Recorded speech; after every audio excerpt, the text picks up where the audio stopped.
नमस्कार विद्यार्थियों। आज की क्लास का टॉपिक है evolution of state administration in India. Bharat में राज्य प्रशासन का विकास। देखो, अगर ये बोला जाए भारत में राज्य प्रशासन, भारत में केंद्रीय प्रशासन और भारत में स्थानीय प्रशासन, तो तीनों अलग अलग है। भारत में शासन के तीन स्तर है: केंद्रीय सरकार, राज्य सरकार और स्थानीय सरकार।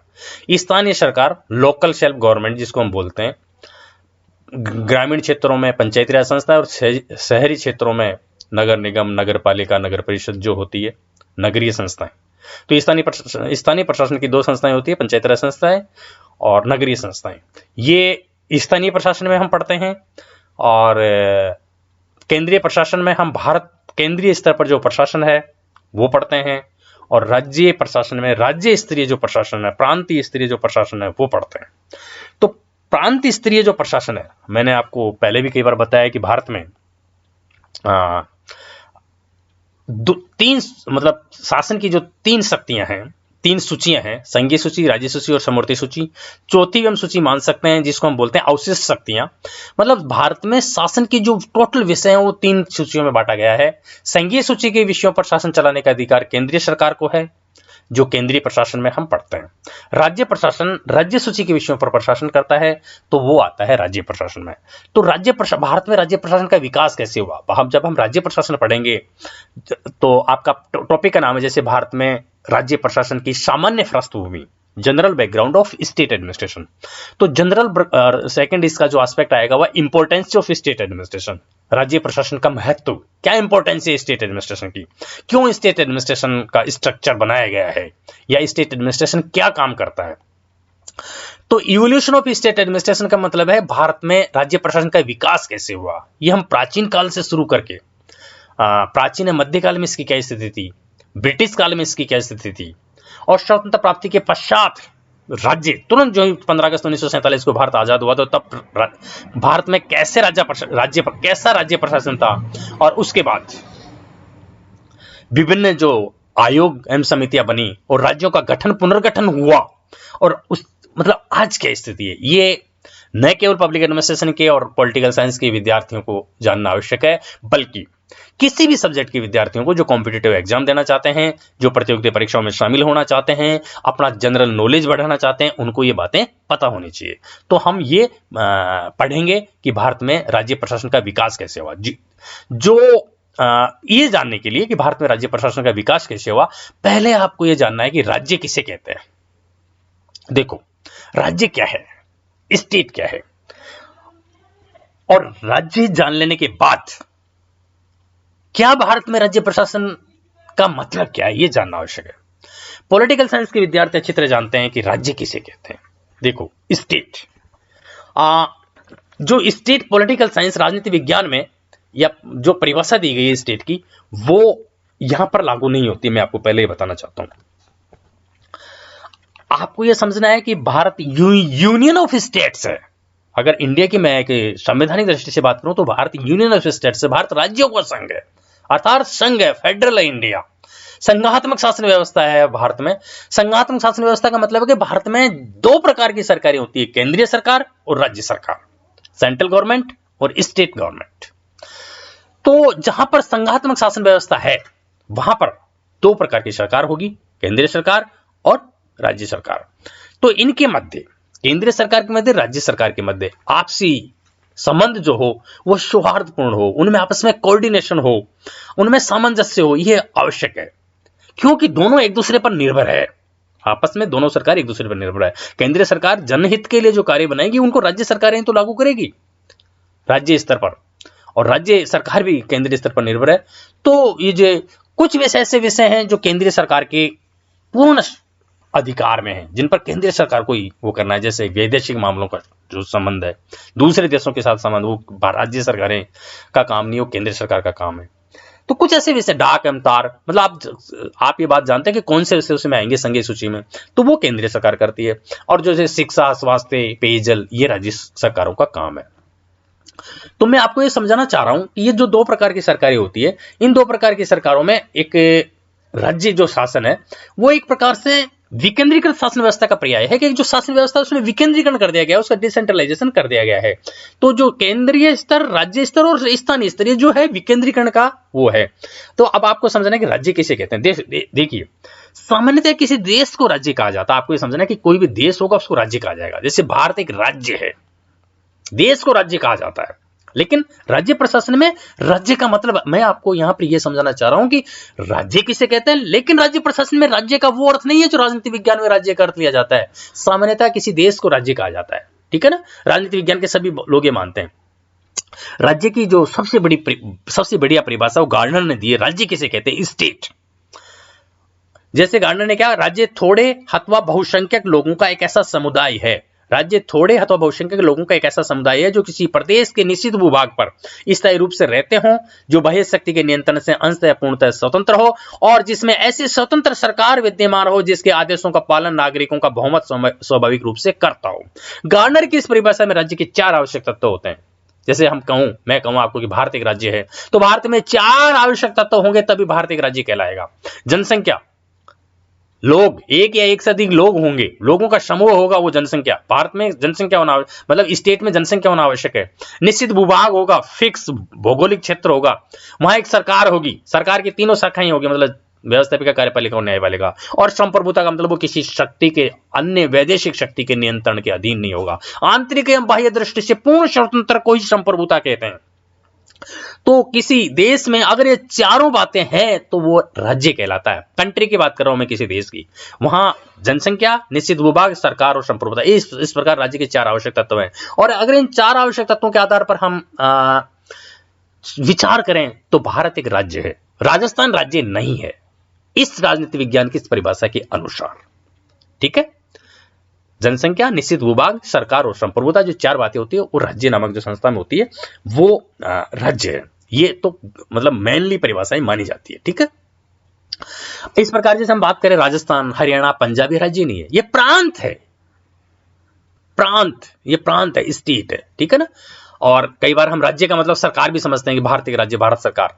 तो मेरा कहने का मतलब ये है कि ये जो राज्य है, हरियाणा, पंजाब, उत्तर प्रदेश, बिहार, ये राज्य नहीं, ये प्रांत है। लेकिन भारत में प्रशासन की दृष्टि से इनको राज्य कहा गया है। आपको मेरा पूरा समझाने का मतलब ये मतलब जो देश में जो सब नेशनल गवर्नमेंट है, ये जो राज्य के पार्ट है, ठीक है, ये राज्य होता है। और राजनीति विज्ञान में राज्य का मतलब ये होता है। लेकिन भारत एक राज्य है। राजनीति विज्ञान की जो राज्य की परिभाषा के अनुसार पंजाब, हरियाणा और राजस्थान राज्य नहीं है, वो प्रांत है। लेकिन अब जब हम अगली बात पढ़ेंगे वो ये पढ़ेंगे कि राज्य प्रशासन का क्या तात्पर्य है। जब हमने ये पढ़ा कि राज्य क्या है ये तो हम जान गए, लेकिन फिर मैंने आपको कहा कि प्रांत है भारत, और ये तो प्रांत का जो शासन है वो भारत में राज्य प्रशासन कहा जाता है। और उसका मीनिंग यही लिया गया है आपके इसमें। देखो, अब राज्य प्रशासन से क्या तात्पर्य होता है आपको ये समझना है। आपको ये समझना है कि भारत में विभिन्न राज्य हैं। कितने राज्य हैं, हम राज्यों के पुनर्गठन की जो इतिहास पढ़ के मैं आपको बताऊंगा आगे। तो केंद्र और राज्य दोनों स्तर पर प्रशासनिक तंत्र कार्य रहता है भारत में। आप समझ में आ गया कि संघीय सूची के विषयों के लिए केंद्रीय स्तर पर प्रशासनिक तंत्र अलग है, राज्य सूची के विषयों पर राज्य प्रशासनिक तंत्र अलग है। और राज्य विभिन्न है भारत में। राजस्थान, पंजाब, हरियाणा, यूपी, बिहार, गुजरात, ये जो है मध्य प्रदेश, कर्नाटका, तमिलनाडु, ये राज्य है, प्रांत है। और इन प्रांतों को भारत में प्रशासनिक सुविधा की दृष्टि से राज्य कहा जाता है। आपको ये समझना है। ठीक है, इनको राज्य कहा जाता है, लेकिन ये वो 4 विशेषताओं वाला संपूर्ण संप्रभुता संपन्न राज्य नहीं है। इस पर केंद्रीय सरकार का नियंत्रण रहता है। तो ये प्रांत है। लेकिन पब्लिक एडमिनिस्ट्रेशन में हम राज्य प्रशासन से ये तात्पर्य यह है कि भारत जो राज्य है उसके प्रांतों का प्रशासन हम पढ़ेंगे। तो भारत में राज्य प्रशासन से तात्पर्य किसी प्रांत की प्रशासनिक संरचना, उसकी व्यवस्था से है। राज्य प्रशासन का क्या मतलब हुआ? राज्य प्रशासन का इतिहास पढ़ेंगे हम, राज्य प्रशासन का महत्व पढ़ेंगे, राज्य प्रशासन में कौन कौन सी कंटेंट्स हैं, कौन कौन से विषय वो पढ़ेंगे। तो राज्य प्रशासन अगर आपसे यूज में लिया जाए कि स्टेट एडमिनिस्ट्रेशन, आपसे पूछा जाए कि what do you mean by state administration, राज्य प्रशासन से आप क्या समझते हैं, तो आपको ये समझाना है कि भारत में राज्य प्रशासन से तात्पर्य, भारत में वर्तमान में राज्य प्रशासन से तात्पर्य किसी प्रांत की प्रशासनिक संरचना, उसकी व्यवस्था, ठीक है, उससे है राज्य प्रशासन, प्रांत की प्रशासनिक संरचना व्यवस्था। इसका कार्य क्षेत्र राज्य सूची के विषय होते हैं, संघीय सूची के नहीं, राज्य सूची वाले विषय होते हैं। ठीक है ना। राज्य सूची के विषयों के क्रम में, राज्य सूची के जो भी विषय हैं उनके क्रम में नीति एवं विधान बनाना, नीति भी बनाना, इनकी जो राज्य की विधानसभा होती है या विधानमंडल, वो विधान भी बनाती है, कानून बनाती है। तो उस राज्य सूची के विषयों पर नीति एवं विधान बनाना और लोक कल्याण तथा व्यवस्था हेतु एवं उन नीति एवं विधान को लोक कल्याण व्यवस्था हेतु वहां की कार्यपालिका द्वारा उन्हें क्रियान्वित करना, ये राज्य प्रशासन का महत्वपूर्ण कार्य है। ठीक है, अब मैं आपको अब सारांश में अगर समझाना चाहूं कि भारत में राज्य प्रशासन से क्या तात्पर्य है। देखो, भारत में राज्य प्रशासन का तात्पर्य प्रांतीय सरकार से है ना। लोक प्रशासन का एक विशिष्ट क्षेत्र स्वरूप या अंग है ना। अधिकांश जो राज्य सरकारें अपने कार्य क्षेत्र में स्वतंत्रता प्राप्त होती है, संविधान के द्वारा जो उनकी राज्य सूची की जाएगी उनमें अपना कार्य करती रहती है। तो ये भारत में राज्य प्रशासन का मतलब हुआ। अब आता है कि भारत में राज्य प्रशासन का विकास। अब आपको थोड़ा सा देखना है कि भारत में राज्य प्रशासन का विकास कैसे होता है। देखो, भारत में राज्य प्रशासन के विकास को हम इस प्रकार से 3 भागों में बांट सकते हैं। प्राचीन काल तथा मध्यकाल में राज्य प्रशासन का विकास, ब्रिटिश काल में राज्य प्रशासन का विकास और स्वतंत्रता के पश्चात राज्य प्रशासन का विकास। तो प्राचीन और मध्यकाल के आप इतिहास में पढ़ते हैं, इतिहास के विद्यार्थी हैं, वो आपने इतिहास में पढ़ा होगा। भारत में जो राज्य प्रशासन है, वैसे तो ये मानते हैं कि ब्रिटिश काल की देन है, लेकिन जब हम पढ़ते हैं मौर्य काल में, है ना, महाजनपद काल, तो ये जो राज्य थे, है ना, इस समिति सभार सब होती थी। तो ये इतिहास में प्राचीन मध्यकाल में स्पष्ट संस्थाएं नहीं थी। मैं आपको मतलब कि इसकी विशेषताएं बता दूंगा। प्राचीन मध्यकाल में अलग अलग राज्यों में अलग अलग समय में अलग अलग सम्राट या राजाओं के समय राज्य प्रशासन का जो विकास था वो अलग अलग था, है ना। मुगल साम्राज्य में पढ़े तो उसके भी सूबे बने हुए थे, प्रांत बने हुए थे, तो वो उनका प्रशासन अलग होता था, वहां का जो अलग वो अधिकारी होता था। कुछ मात्रा में प्रशासनिक संरचना होती थी, मतलब आज की तरह मिलती जुलती नहीं थी, पर उनको भी विभिन्न क्षेत्रों में बांटा गया था प्राचीन काल में और मध्यकाल में। तो प्राचीन और मध्यकाल के राज्य प्रशासन की अगर हम विशेषताएं जाने कि क्या था उनका स्वरूप, तो वैसे सुसंगठित नहीं थी आज के समान।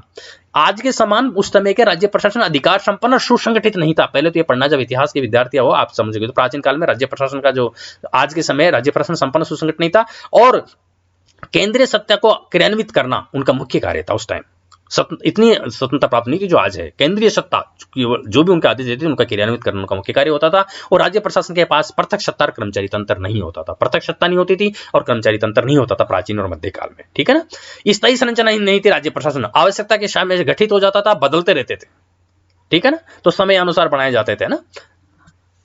ये प्राचीन और मध्यकाल में है। और ब्रिटिश काल का जब इतिहास आप पढ़ोगे 1608 में 1600 में जब ईस्ट इंडिया कंपनी भारत में आ जाती है और विभिन्न जो अधिनियम आते हैं ब्रिटिश काल में 1726 के राजलेख चार्टर से शुरू होता है, जो कलकत्ता, मद्रास और बंबई प्रेसिडेंसियों, मतलब उस समय प्रेसिडेंसियां बनाई गई 1726 में। आप बुक में आपके है सुरेंद्र कटारिया की मैंने आपको बुक बताया, आप उस बुक में डिटेल से इस बारे में पढ़ सकते हैं।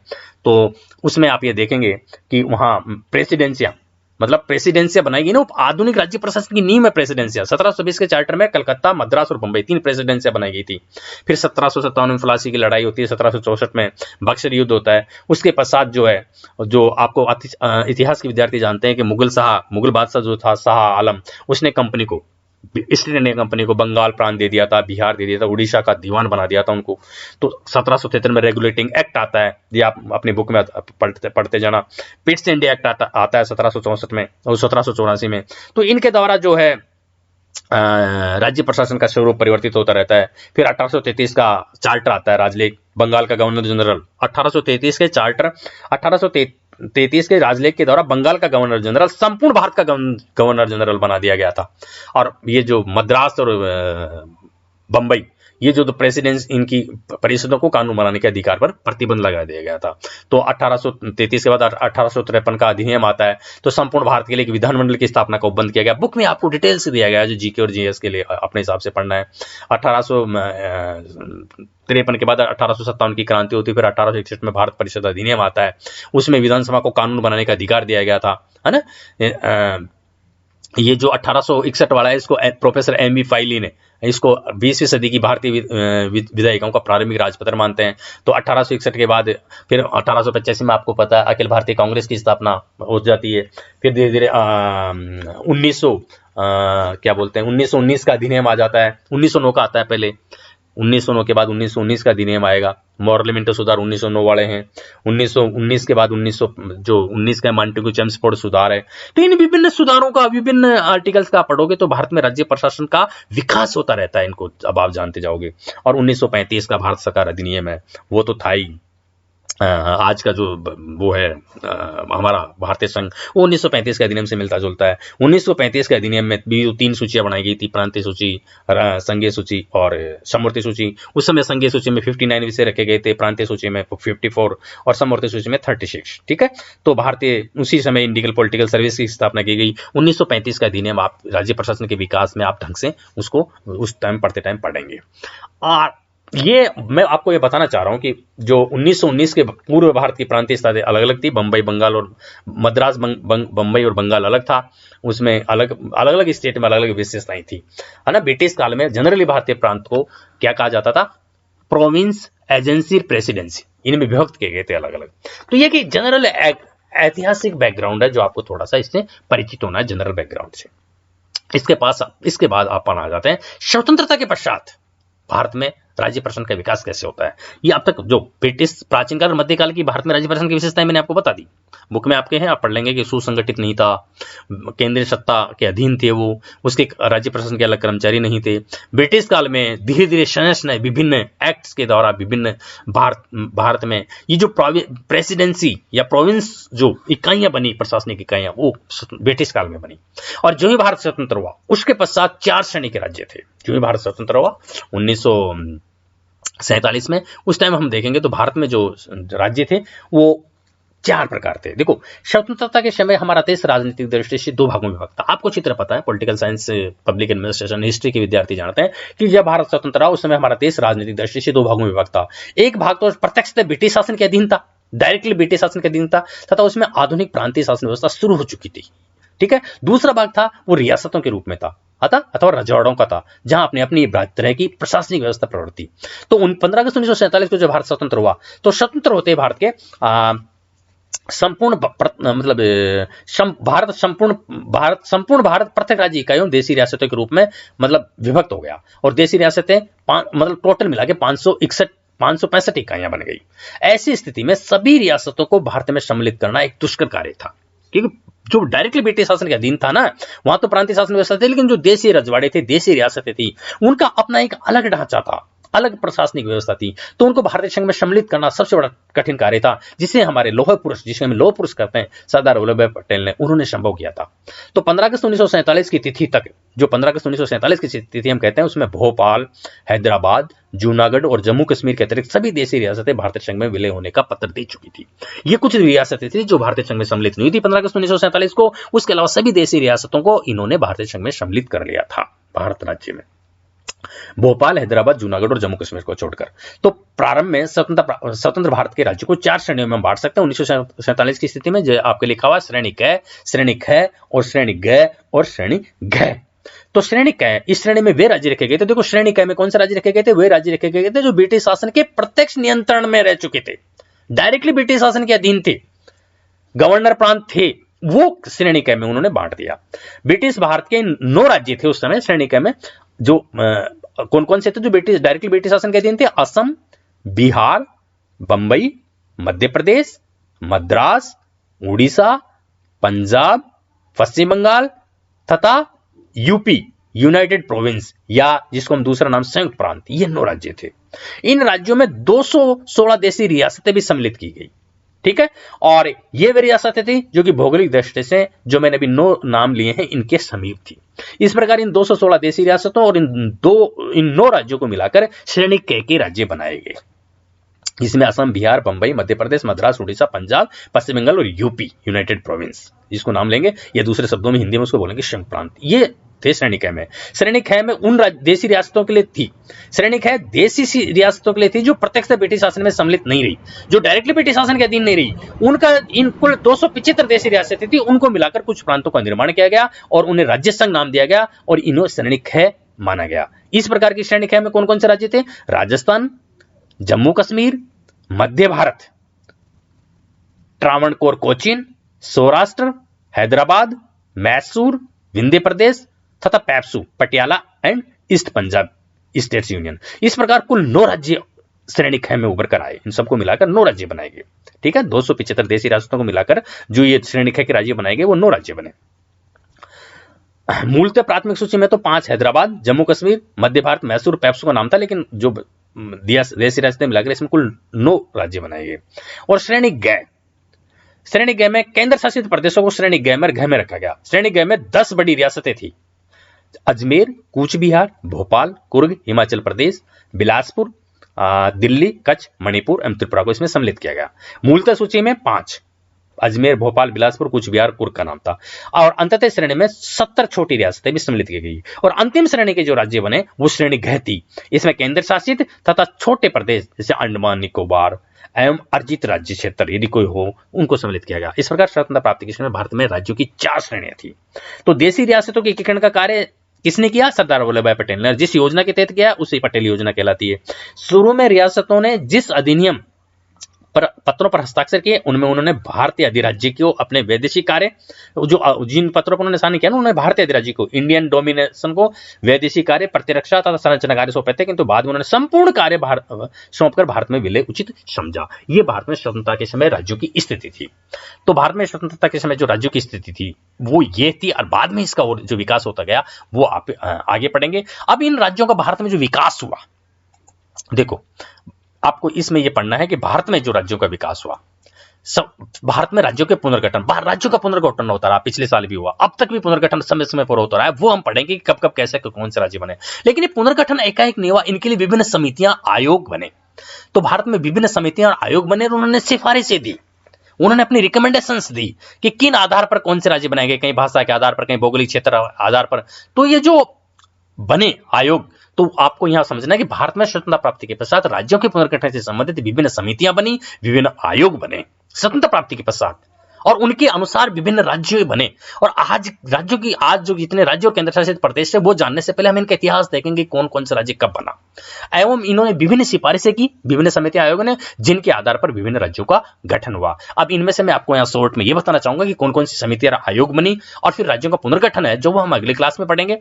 तो आपको देखो, मॉन्टे चॉम्स्फोर्ड सुधार, प्रमुख जो सुधारों का मैं नाम लूंगा, मॉन्टे चॉम्स्फोर्ड सुधार 1818-19 में, इसमें क्या छोटी इकाइयां बने, इन्होंने कैसे सिफारिश की, मतलब टोटल आयोग और समितियां बोल रहा हूं जो आज तक बनी, जो आज जिनका आज तक वो हुआ। सबसे पहले 1918-1919 छोटी इकाइयां बने, इसने सिफारिशें की, किंतु भाषा एवं जाति आधार पर नहीं। फिर एक मोतीलाल नेहरू रिपोर्ट आई 1928 में, वो भी राज्यों के पुनर्गठन से संबंधित थी। उन्होंने कहा कि भाषा, है ना, जनसंख्या, वित्तीय तथा भौगोलिक आधार पर प्रांत बने। फिर भारतीय संवैधानिक आयोग बना 1930 में। फिर ओडोनियल आयोग बना 1931 में। भारतीय संवैधानिक सुधारों पर संयुक्त समिति बनी 1936 में। दर आयोग बना 1948 में। जेवीपी समिति बनी 1948 में। और फिर स्वतंत्रता प्राप्ति के पश्चात 1955 में बना फजल अली आयोग। ये सबसे इंपॉर्टेंट आयोग है, इसके बारे में आपको पता होना चाहिए, कहीं भी किसी भी एग्जाम में पूछा जाता है। फजल अली आयोग 1955 में बना, और इसकी सिफारिशों के आधार पर भी भारत में राज्य पुनर्गठन आयोग अधिनियम बना 1956, और जिनके आधार पर कमोबेश आज भी राज्य वैसे ही बने हुए हैं। तो फजल अली आयोग ने क्या मुख्य सिफारिशें की थी? राष्ट्रीय एकता, प्रशासनिक, आर्थिक, वित्तीय व्यवहार्यता तथा अल्पसंख्यकों के हितों को प्राथमिक माना इन्होंने फजल अली आयोग ने, और सरकार ने संशोधनों सहित रिपोर्ट स्वीकार कर ली फजल अली आयोग की। फजल अली आयोग 1955 के बाद शीतलवाड़ समिति जरूर बनी 1966 में। शीतलवाड़ समिति ने भी राज्यों को अधिक स्वायत्ता प्रदान करने की अनुशंसा की, और 2010 में न्यायाधीश BN श्री कृष्णा समिति बनी, जो तेलंगाना राज्य मुद्दे पर बनी। इसने प्रमुख 6 सिफारिशें की थी, जिनमें आंध्र प्रदेश के 3 टुकड़े करना था, और इन्हें अखंड भी सम्मिलित, इसे अखंड रखना भी सम्मिलित था। ये तेलंगाना राज्य के मुद्दे पर श्री कृष्णा आयोग समिति बनी। इस प्रकार विभिन्न समितियां बनी, विभिन्न आयोग बने, जिन्होंने विभिन्न सिफारिशें दी। तो इन राज्यों की विभिन्न समितियों, राज्यों के पुनर्गठन समिति, विभिन्न समितियों एवं आयोगों के आधार पर भारत में राज्यों का गठन एवं पुनर्गठन होता रहा। तो अगली क्लास में हम भारत में राज्यों का आज की स्थिति पढ़ते हुए राजस्थान का कैसे निर्माण हुआ, ये हम जानने की कोशिश करेंगे। आज की क्लास में बस इतना ही।